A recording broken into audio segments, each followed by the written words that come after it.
All right, so in this project, we're going to build a scroll animation, which is pretty simple. We can most likely do this all in one video. However, it's very useful. You might see these websites where you start scrolling and parts of the site, images or sections of the website start to come in.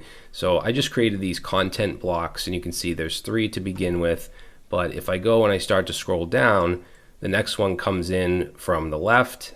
Go down some more, next one comes in from the right, and it's going to alternate where it comes in from.